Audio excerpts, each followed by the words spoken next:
Welcome back to my YouTube channel. ಇವತ್ತು ನಾನು egg pepper fry ಮಾಡ್ತಾ ಇದ್ದೇನೆ. ಇದನ್ನು ಮಾಡುವುದು ಹೇಗೆ ಅಂತ ನೋಡುವ. ಅದಕ್ಕಿಂತ ಮುಂಚೆ ನನ್ನ ಚಾನಲನ್ನು ಸಬ್ಸ್ಕ್ರೈಬ್ ಮಾಡದವರು ಸಬ್ಸ್ಕ್ರೈಬ್ ಮಾಡಿಕೊಳ್ಳಿ.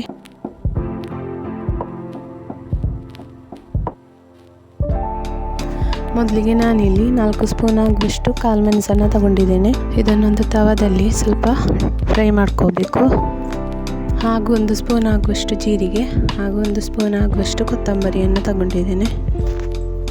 ಇದೆಲ್ಲವನ್ನು ಫ್ರೈ ಮಾಡಿಕೊಂಡು ಡ್ರೈ ಆಗಿ ಹುಡಿ ಮಾಡ್ಕೋಬೇಕು. ಈಗ ಒಂದು ತವದಲ್ಲಿ ಸ್ವಲ್ಪ ಎಣ್ಣೆ ಹಾಕಿಕೊಂಡು ಅದಕ್ಕೆ ಮೀಡಿಯಂ ಸೈಜಿನ 2 ಈರುಳ್ಳಿಯನ್ನು ಕೊಚ್ಚಿಕೊಂಡು ಹಾಕ್ತಾ ಇದ್ದೇನೆ. ಆನಂತರ 1 ಟೊಮೆಟೊವನ್ನು ಮಿಕ್ಸಿಗೆ ಹಾಕಿ ಇದನ್ನು ನೈಸಾಗಿ ಗ್ರೈಂಡ್ ಮಾಡ್ಕೋಬೇಕು. ನೀರುಳ್ಳಿ ಸಾಫ್ಟ್ ಆದ ನಂತರ 3 ಕಾಯಿ ಮೆಣಸನ್ನು ಹಾಕ್ತಾ ಇದ್ದೇನೆ.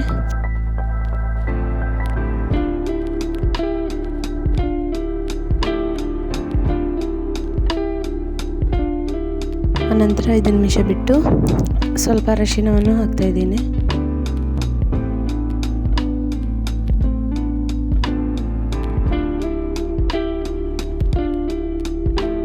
ನಂತರ ಗ್ರೈಂಡ್ ಮಾಡಿ ಇಟ್ಟುಕೊಂಡಂತಹ ಟೊಮೆಟೊವನ್ನು ಹಾಕ್ತಾ ಇದ್ದೇನೆ.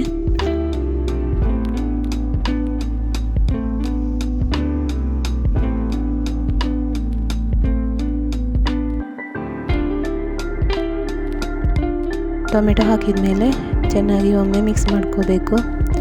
ಅನಂತರ ಗ್ರೈಂಡ್ ಮಾಡಿ ಇಟ್ಟುಕೊಂಡಂತಹ ಮಸಾಲೆಯನ್ನು ಹಾಕ್ತಾ ಇದ್ದೇನೆ.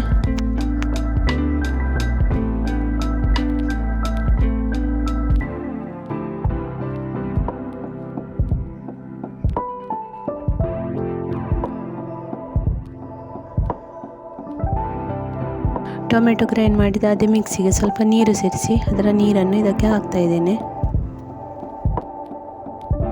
ಅರ್ಧ ಸ್ಪೂನ್ ಆಗುವಷ್ಟು ಗರಂ ಮಸಾಲವನ್ನು ಹಾಕ್ತಾ ಇದ್ದೇನೆ.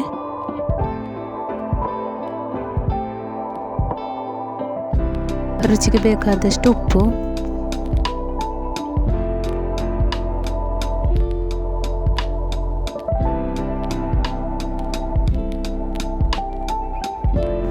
ಜಜ್ಜಿ ಹಾಕಿಕೊಂಡಿರುವಂತಹ ಶುಂಠಿ ಹಾಗೂ ಬೆಳ್ಳುಳ್ಳಿ. ಇಲ್ಲಿ 4 ಮೊಟ್ಟೆಯನ್ನು ಕಟ್ ಮಾಡಿ ಇಟ್ಕೊಂಡಿದ್ದೇನೆ.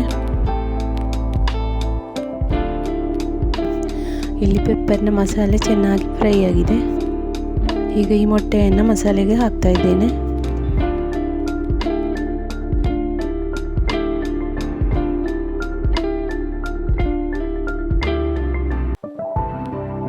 ಮೊಟ್ಟೆ ಜಾಸ್ತಿ ಹುಡಿಯಾಗದಂತೆ ಮೆಲ್ಲಗೆ ಇದನ್ನು ಮಿಕ್ಸ್ ಮಾಡ್ಕೋಬೇಕು.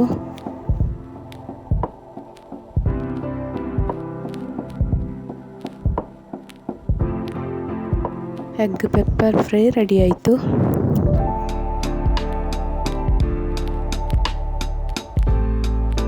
ಇನ್ನೊಂದು ರೆಸಿಪಿಯೊಂದಿಗೆ ಮತ್ತೊಂದು ವಿಡಿಯೋದಲ್ಲಿ ಸಿಗ್ತೇನೆ. Thank you for watching.